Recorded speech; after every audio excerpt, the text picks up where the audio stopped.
That's it. That's the intro. What is up, guys? Butter Something here. In today's video, we are going to go over the 12.8 patch notes that were released by BSG today. I will not be covering what I think everything is going to be in this video. That is going to be a separate video released tomorrow. But I kind of wanted to go over the big things that they are planning for next patch. Obviously, they already had a podcast, so a lot of this stuff was kind of in there. But I missed it. Unfortunately, I was moving into my new home. So it's not unfortunate that it's unfortunate that I was moving, but I'm glad to be, in a new home. It's great. I'll give you guys a home tour hopefully sometime soon. But again, in this video, I'm just going over the patch notes that they released. I'm not going into any detail of what I think things are going to be. So the first big thing is the compass. With that, you'll be able to press the U key, and that will kind of tell you the direction that you're facing, which is awesome. And then up here, they did note there is not going to be a wipe on 12.8. So that's fine with me. Like they said last time before this most recent podcast, most of it was going to be wiped probably 12.9 or 13 with streets. So they have a new type of bleeding, which is awesome, but they do say that you need special treatment items. And I assume it's going to be one of these. It's probably going to be a tourniquet or something like that. So that's pretty cool. This next fast backpack dump is super awesome. So you'll be able to double tap Z twice, and I think what that does is it just drops your backpack. So I'm guessing you'll probably be able to move while you do that as well. Third voice for bear, that's cool. New faces and clothing for scavs, so we're getting some diversity. Voices of bosses, Gluhar, Sanitar, and Rashala. So, they're finally putting voices and then new character animations in the menu. And that's pretty cool. New equipment is some armored vests, chest rigs, backpacks, headphones, helmets, and berets, as well as bare tops and lowers. And then some new weapons, the M45A1 pistol, the KS23 shotgun, which is pretty crazy, an RFB rifle, and some various mods for weapons. Some big quality of life things that I saw, which was super nice, is the flea market. When buying more items than are left to sell, are left on sale, the remaining available quantity is bought. So what they mean by that is if there's 200, if it says 200 to sell and you put 200, right now we get there's not that many. Now we will get whatever is remaining there when you click buy is automatically bought, which is super awesome.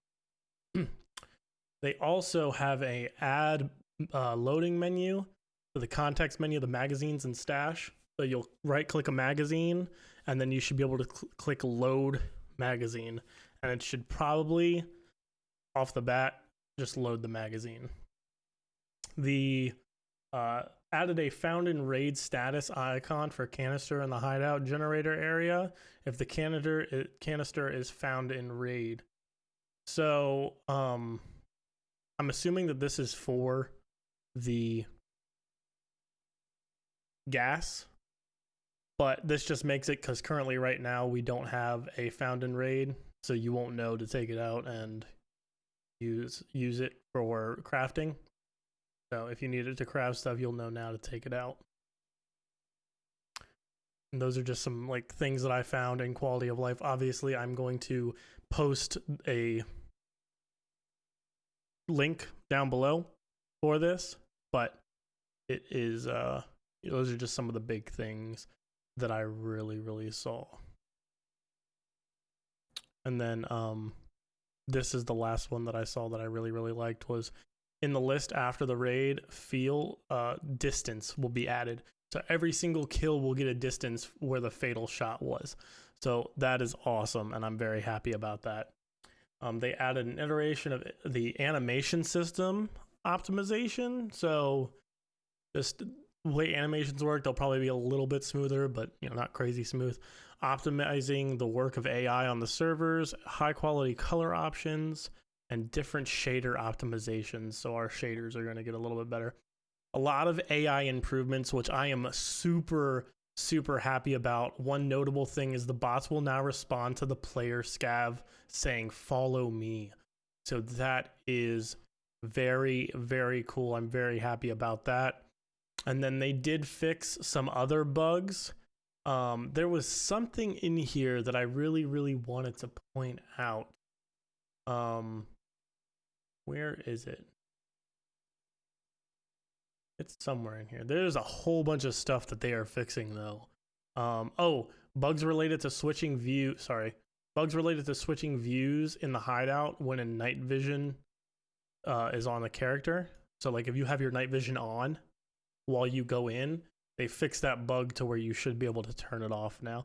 I've had that problem a few times, but that was like something that I really dealt with a lot recently.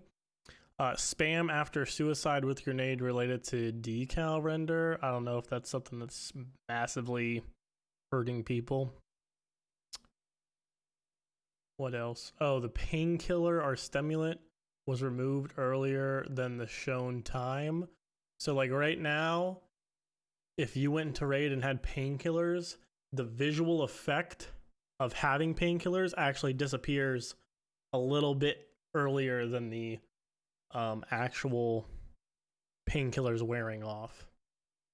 So disabling buttons of installing and uninstalling video cards for the Bitcoin farm during sending of query related to interaction with them.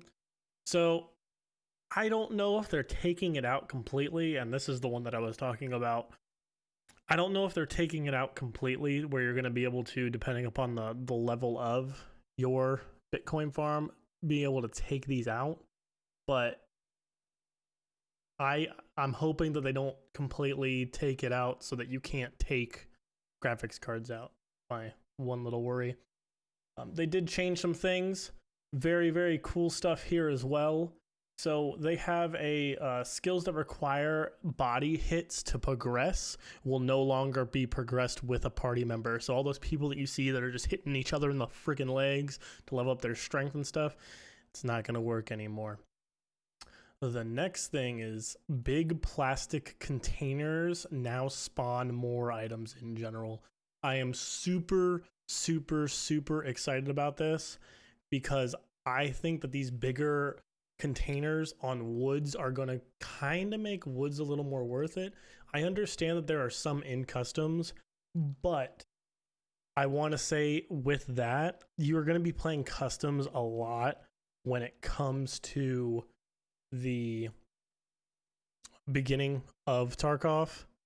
So my biggest thing is I don't want to deal with that map, and that's just me. Next, another big thing is they've changed the quest line for Tarkov shooter.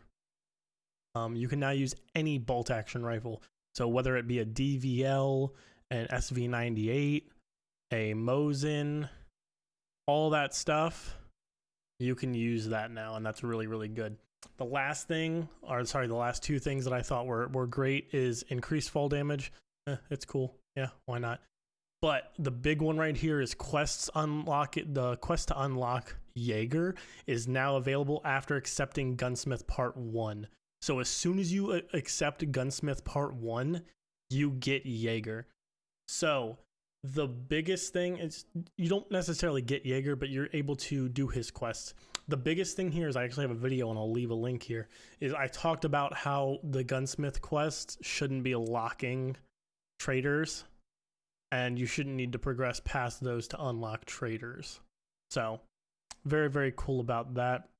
Oh, and then they did rework the spawn points on reserve and increase the reserve time needed to have scavs, player scavs spawn on reserve. So instead of like 30 minutes left, it'll spawn at like 20 to 10 minutes left is my assumption here. And then they reduced the trader restock timer. Like I said, I'm not doing a whole bunch. I'm not going through every single little thing in this. You guys can definitely do that on your own.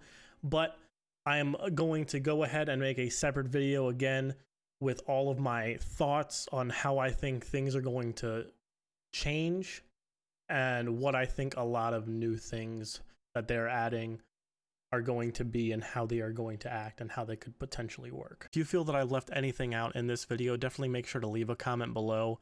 If you enjoyed the video, definitely make sure to leave a like. And if this is your third or fourth time here, definitely make sure to hit that subscribe button if you've been enjoying the content.